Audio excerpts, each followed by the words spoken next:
वंदे बोधमयम नित्यम गुरुरशंकररूपिणं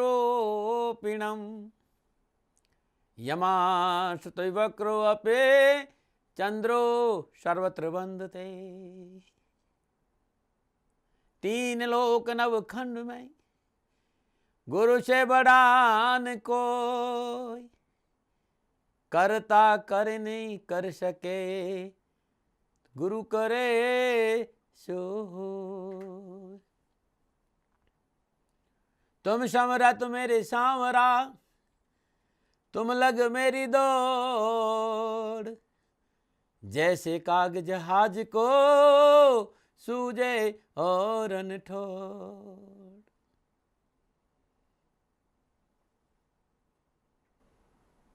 धीरे धीरे धीरे धीरे धीरे धीरे धीरे अपनी हथेलियों में गर्मी दो और 3 बार गर्मी देते हुए अपने हाथों को आंखों के ऊपर रख दो। ऐसा 3 बार करने के बाद धीरे धीरे धीरे धीरे धीरे धीरे धीरे धीरे आंखों को खोल दो।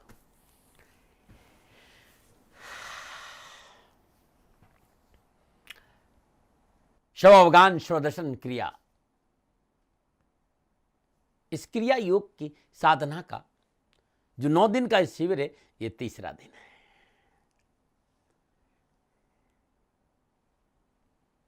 शवावगान स्वदर्शन क्रिया योग साधना मेरे गुरु महाराज जी का प्रसाद है। ना इसमें मेरा कुछ है, ना मेरा कुछ था, ना ऐसी कोई संभावना है, क्योंकि ये प्रसाद मेरे आराध्य का है, सदगुरुदेव महाराज का है। मेरी ये सेवा है कि उन्हें उनके बताए मार्ग से जो आनंद, जो अनुभूति, जो सुकून, जो सुख, जो खुशी, जो प्यार मैंने अपने भीतर में अनुभव किया, मेरे राष्ट्र के लोग भी उस खुशी, उस प्यार, उस मोहब्बत को, उस आनंद को, उस सुकून को, उस संतुलन को अपने भीतर में अनुभव करें। प्रयास मेरा यही है। ये मार्ग अति का नहीं है भाई, और अति सर्वत्र वर्जित है। ये मार्ग सहजता का मार्ग है, गुरु कृपा का मार्ग है, गुरु आज्ञा का मार्ग है। और गुरु की आज्ञा आव ही और गुरु की आज्ञा जाए, कह कबीरता दास को 3 लोक भय न आए। शरीर स्वस्थ रहे, ब्लड का सर्कुलेशन, रक्त का संचार सुचारू रूप से चले। सुबह 4 बजे से लेकर मैं आपके साथ हूं। बहुत सी प्रक्रियाएं मैंने आपको कराई, बहुत सी क्रियाओं को मैंने आपसे कराया, शारीरिक प्रक्रियाएं, जहां से आपके जॉइंट्स जो टॉक्सेस है वो खुल सके।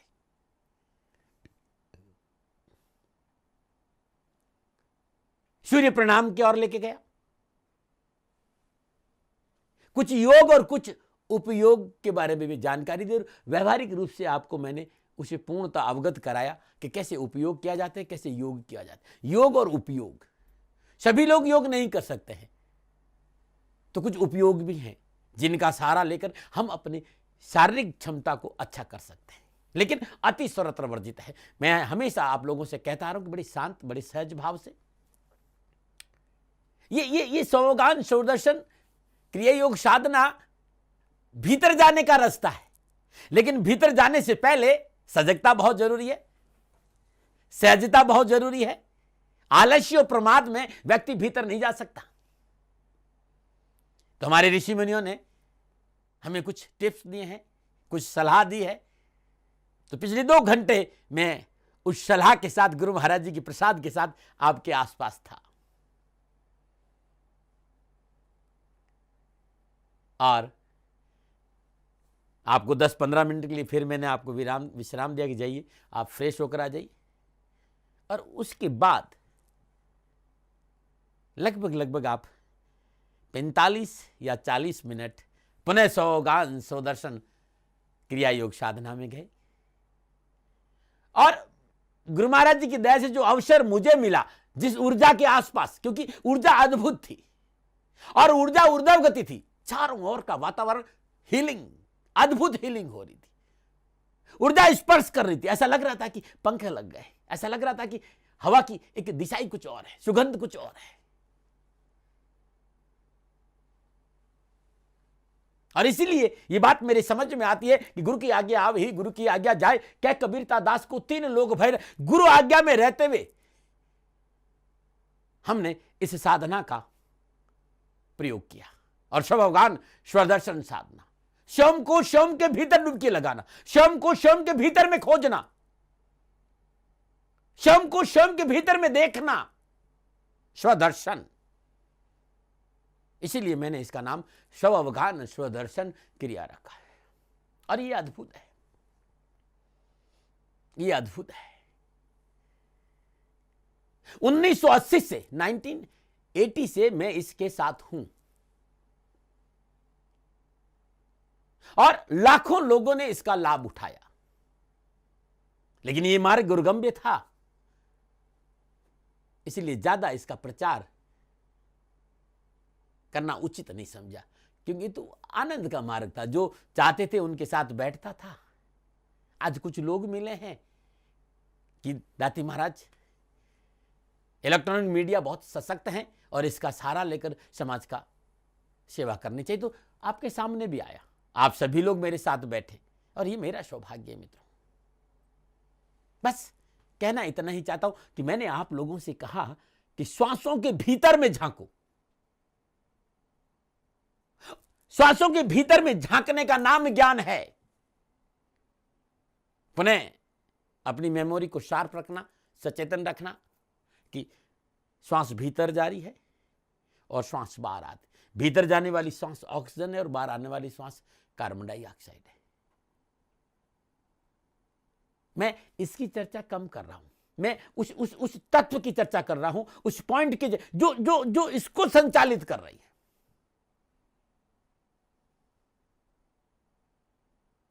श्वास भीतर तभी आ रही है जब वो तत्व हमारे भीतर में विराजमान है। तो मैं उस तत्व के आसपास आपको लेके आया कि झांकिए श्वासों के झरोखे में, भीतर में। और आपका प्रयास बड़ा सराहनीय था और मुझे बड़ा अच्छा भी लग रहा था। बहुत से प्राणियों के प्रयोग भी मैंने आप लोगों के साथ आज अपनाया। प्राणियों की बहुत सी विद्या है, बहुत से सोपान है, बहुत से चरण है। अपने अपने अनुभव के आधार पर हर व्यक्ति से अपना अपना नाम दिया, लेकिन है तो ऋषियों का प्रसाद भाई।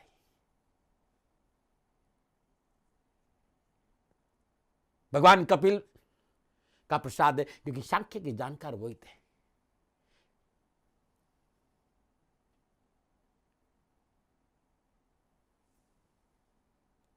महर्षि पतंजलि ने इसे योगिक क्रियाओं के बारे में हमें समझाया। लेकिन अद्वैत, परम तत्व, वो संप्रज्ञात समाधि, वो आनंद समाधि, वो सहज समाधि,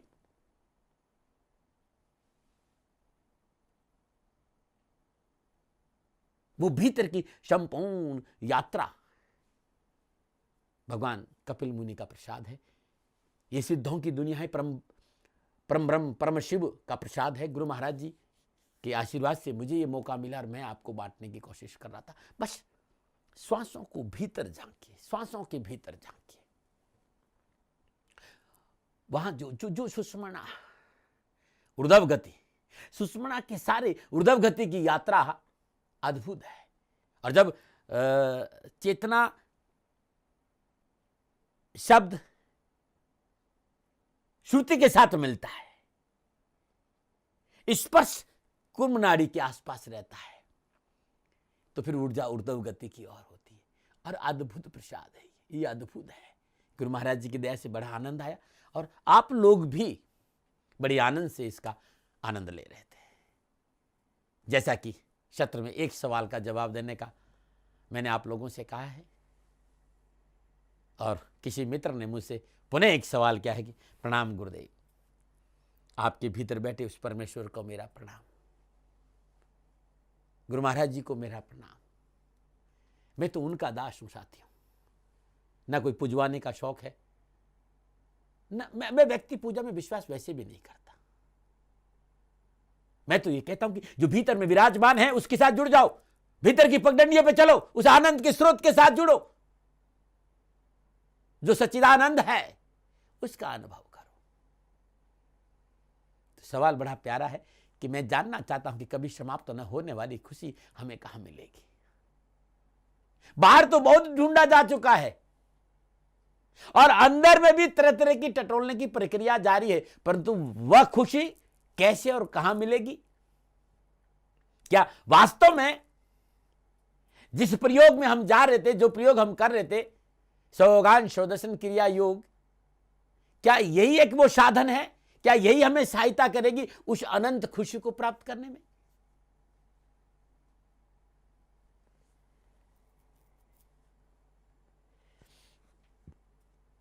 कोशिश तो यही थी साथियों कि ये समझ में आ जाए, क्योंकि आपके सवाल का जवाब था ये 45 मिनट, जहां मैं आपको समझा रहा था कि आप भीतर जाइए, आप केंद्र के पास आइए और ऊर्ध्व गति ऊर्जा का अनुभव करिए।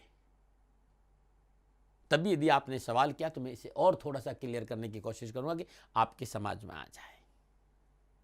आपने जो सवाल किया है वे स्वाभाविक है, जो भी आप सवाल करते हैं वे स्वाभाविक है। इन प्रश्नों का सैद्धांतिक उत्तर बहुत लंबा चौड़ा दिया जा सकता है, लेकिन साथियों व्यवहारिक रूप से इन उत्तरों की तलाश तभी की जा सकती है जब इसके लिए उपयुक्त साधना के क्षेत्र में कदम बढ़ाया जाए।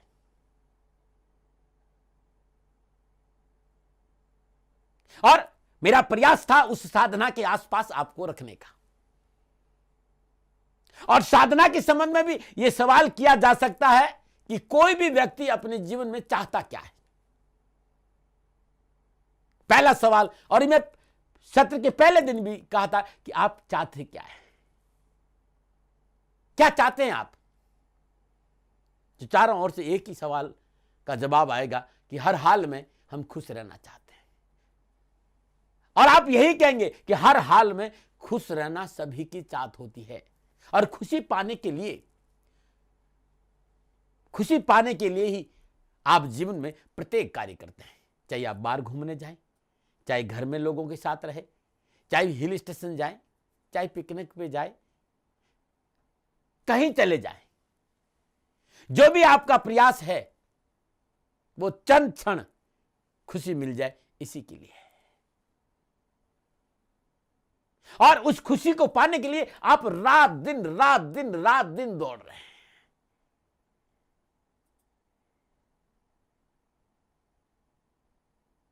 लेकिन क्या वास्तव में आप उस खुशी को ढूंढ पा रहे हैं? तो सवाल का जवाब आता कि नहीं। लोग कहते हैं जाति महाराज वोटिंग कर रहे थे बड़ा खुशी, लेकिन वोटिंग से बाहर आए फिर तनाव। बहुत अच्छे रेस्टोरेंट में हम लोग बैठकर भोजन कर रहे थे, लेकिन थोड़ी देर बाद फिर तनाव। घर में एक गाड़ी थी, दूसरी नई गाड़ी ली, एक दो दिन तो बड़ी खुशी रही, फिर वो खुशी गायब हो गई। नया घर, थोड़ी खुशी, फिर वही परेशानी। लोगों को खुशी मिलती तो है लेकिन वो चली जाती है, आज है कल नहीं। तो यकीनन आप सभी को ऐसी खुशी की तलाश है जो सदा आपके साथ रहे, जो अनंत हो, जो कभी समाप्त नहीं हो। तो फिर आपसे एक सवाल मेरा है कि आपने राह कौन सी पकड़ी है? हमारी खोज की दिशा किधर है? यदि हमें अनंत खुशी चाहिए तो फिर हमारी दिशा गलत है, क्योंकि हम खुशी को बाहर खोज रहे हैं और खुशी हमारे भीतर में विराजमान है। हमें उस खुशी को अपने भीतर में खोजना साथियों। और मैं कर क्या रहा था? स्वभावगान स्वदर्शन क्रिया योग साधना के माध्यम से मैं भीतर में उस कुएं के साथ आपको जोड़ रहा था, जहां शीतल जल है, जहां शीतल शांति है, जहां शीतल तृप्ति है, जहां संतुष्टि है।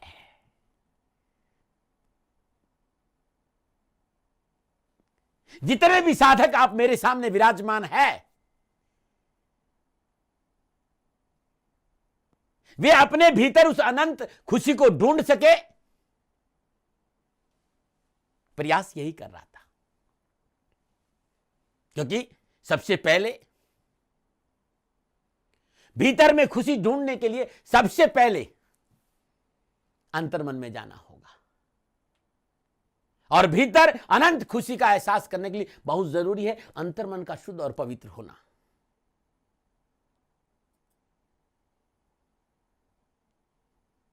और अंतर्मन शुद्ध हो, पवित्र हो, स्वअवगान स्वदर्शन क्रिया योग साधना थी।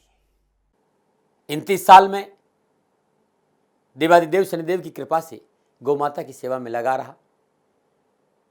पिछले 2-3 सालों से मेरी परिस्थितियां इतनी अनुकूल नहीं हैं। जितनी मस्ती में मैं गौ माता की सेवा करता था उसमें थोड़ा सा व्यवधान आया है। राष्ट्र पे पूर्ण विश्वास है, क्योंकि लोगों ने मेरे से जब कहा कि राष्ट्र आपकी बात सुनते हैं, राष्ट्र आप पे विश्वास करते हैं, इसी विश्वास और इसी भाव के साथ आपके सामने आया कि मित्रों और साथियों, मेरी आर्थिक परिस्थिति इस समय ठीक नहीं है, मुझे गौ माता की सेवा में आपका सहयोग चाहिए। आप गौ माता की सेवा करेंगे तो मैं आपकी सेवा में हाजिर हूं, जो मैं जानता हूं। मेरे आराध्य देवादिदेव शनिदेव और गुरु महाराज जी की दया से ज्योतिष के आसपास रहने का अवसर मिला। आपको ज्योतिषी समाधान में मेरा सहयोग चाहिए। मैं कोई प्रजापिता ब्रह्मा नहीं हूं, और नहीं मैं हथेली में सरसों उगाता हूं। मैं प्रयास करता हूं, मैं आपके लिए प्रयास करूंगा ज्योतिषी समाधान के लिए। और इसकी एवज में मैंने आप लोगों से निवेदन किया था कि आप गौ माता के लिए 2100 रुपया गौशाला में जरूर दें। आप सभी लोगों ने मेरे पे विश्वास किया और आप सहयोग कर रहे हैं, उन सभी को मैं प्रणाम करता हूं, क्योंकि जो व्यक्ति मेरी गौ माता का सेवा करता है वो इस समय मेरा भगवान है भाई। मेरी गौ माता भूखी नहीं रहे, मेरी गौ माता को चारा मिले। और जो भी दानदाता, जो भी राष्ट्रभक्त गौ माता की सेवा करता है, उनको मैं प्रणाम करता हूं। निवेदन इतना ही है कि अब गर्मी आ गई है, इस समय चारा की बहुत तकलीफ बढ़ेगी। इतना दिन तो फिर भी खेतों में थोड़ा बहुत चारा था, इस समय गर्मी आने की वजह से चारे की तकलीफ ज़्यादा नजर आ रही है। आप सभी से मेरा निवेदन है कि गायों के लिए हरा चारा मिल जाए, ऐसा कुछ प्रयास करिए। नंबर आपके सामने में है, इन नंबरों पर संपर्क करिए। मैं आपसे वीडियो कॉन्फ्रेंस में जरूर बात करूंगा, और ये मेरा सौभाग्य होगा कि आप लोग गौ माता की सेवा कर रहे हैं, कहीं मैं आपको सहयोग करूं। जब आपको मेरी आवश्यकता पड़ेगी, इन नंबरों पर मैं आपसे उपलब्ध रहूंगा। इन नंबरों पर कहकर आप समय ले लीजिए। हाँ, इतना ज़रूर है कि 2-4 दिन लग सकता है, क्योंकि लोग ज़्यादा रहते हैं। हर रोज़ मैं मुश्किल से 10 या 12 लोगों से बात कर सकता हूँ, क्योंकि ज्योतिषी समाधान के लिए थोड़ी साधना भी चाहिए, तो मैं उसमें रहता हूँ। आप सभी से मेरा निवेदन कि आप सभी लोग शनिधाम गौशाला में सहयोग करें, और उसकी एवज में दाती महाराज आपकी सेवा में हाजिर हैं, हाजिर थे और हाजिर रहेंगे। चिड़ी चौंच भर गई नदी ने घटियो नीर, परमारथ के कारण ही मानव धरा शरीर। सेवा का फल हमेशा मीठा होता है साथियों, और समय बड़ा बलवान है, समय एक सा नहीं रहता है। आज मेरी परिस्थिति है कि मैं आपसे निवेदन कर, आज तक मैंने राष्ट्र से कभी पैसा नहीं मांगा। मैंने ये जरूर कहा कि सेवा में ध्यान दीजिए, मैं भी सेवा कर रहा हूं, आप भी सेवा करिए। इस समय मैं खाली वाणी से आपकी सेवा कर पा रहा हूं। मेरी आर्थिक परिस्थितियां इतनी अच्छी नहीं है कि मैं गौ सेवा के लिए खड़ा रह सकूं, गौशाला में गायों को तकलीफ नहीं आए। पुनः मेरा निवेदन कि आप सभी लोग गायों के हरे चारे की व्यवस्था जरूर करें। और इसके लिए मैंने छोटा सा निवेदन कि यदि राष्ट्र के लोग 2100 रुपया भी गौशाला में दे देंगे तो कुछ तो मुझे सहयोग मिलेगा। जो लोग सहयोग कर रहे हैं उनको मेरा बहुत बहुत आभार, और जो लोग सहयोग के लिए आगे आएंगे, शनि भगवान के शनि चरणों में मेरी प्रार्थना कि शनि भगवान उनकी रक्षा करें, उनका जीवन सदा खुशियों से भरा रहे। मित्रों और साथियों, दाती महाराज जीवन भर आपके आभारी रहेंगे इस सेवा के लिए। मेरी गौ माता भूखी नहीं रहे, उन्हें तकलीफ नहीं आए, थोड़ा सा प्रयास जरूर करें। नमो नारायण।